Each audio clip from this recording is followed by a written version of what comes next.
Since then I've become involved with Technocamps. So we're recruiting you, aren't we? Slowly. Yes, slowly we're all becoming Technocamps and Aberystwyth University is disappearing. So I've built more robots, demo bots, which are much simpler. So this uses sonar, and it's got an Arduino Mega, and it's got a solar powered battery pack and an LCD screen and Bluetooth and all sorts of things. This is much simpler. It's an Arduino Uno. It's got an 8-bit chip, some strip board, which is basically power and ground lines, and 3 photoresistors at the front. And the idea is that it follows line, and kids find that really entertaining. But what's nice about it is that you can see everything. Everything on the board can be explained. You can say the green pin enables the motor. The blue pin tells it which direction to go in. The white pin tells it how much power to use. So I think they're really fun to look at and play with. They're going to be at the Beach Lab tomorrow, so if you want to see them in action, come along. And I'm really hoping that the kids will like it. My brother's been bugging me to build him a robot. This is actually my brother's robot. I haven't finished it yet. But these I think for learning Arduino are really nice. The chassis themselves are about £12, and that's wheels, motors, and these boards here, which are a nice way to get started with little robots, I think. And then I have this, which is my personal project, which I've been quite excited about, but it's been extremely frustrating.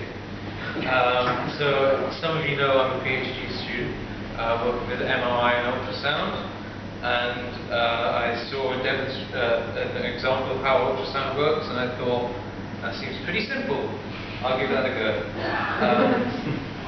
But some of the bits are a bit too expensive, so I'm going to do that later with the lottery.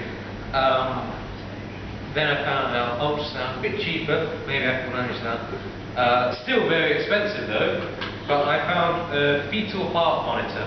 So this is for pregnant women to listen to the heart of their children. So it's a 2.5 megahertz ultrasound thingy, basically. I plug it into an analog pin on my Arduino, and I plug the Arduino into my computer, and it talks via the serial port with MATLAB, and then I can chart the feedback. At the minute, it's not been working very well. The problem is that it's very sensitive to motion, so you can't do scanning like you can with real ultrasound probes, because every time you scan it, you just get noise. What you have to do is hold it in place very, very still and take an average of values over a few seconds, and then move it and do that. So it's very hard to construct a 2D or even a one-dimensional image based on that. You can basically tell the difference between an arm and a table. That's where I'm at the minute. I'd like to be able to tell the difference between fatty muscle tissue and bone. Keep it away from me then, fatty.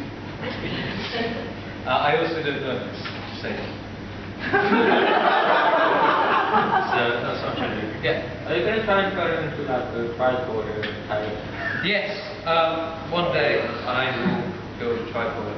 This is the start. So I believe there's a substantial reward. There is. Someone's giving away a prize. Ultrasound is an interesting modality. It's a bit naff, to be honest. I work with a lot of ultrasound images, and they're horrible, but it's also quite a simple technology in theory. So I thought it was a nice project for me to do on my own, learn more about the theory of how ultrasound actually works and how waves reflect and behave in response to different mediums. So that's why I did this. I'm slowly making progress, but at the minute I just make a lot of messy graphs and that. So anyway, that's what I've been up to. No presentation, I'm afraid, but if you want to know more about these, well, about this robot, come to the Beach Lab tomorrow. About this, come and talk to me. Oh, and the hot sauce. Hot sauce, I have to mention hot sauce. So, some of you have Some of you have tried the hot sauce, some of you regret it. Yeah, it's not that. You'll survive. I can't feel my tongue yet. Yeah. The one labelled dangerous is my personal favourite. It tastes nice as well as, you know, destroying a dog. It's actually made with half an hour guava, pineapple, and banana. It's quite nice, a little strong for some, but if you put it in a big dish of chili, it's very nice. And it's called Zed, if anyone's interested. I hope you enjoyed it. I hope no one was injured. Thank you.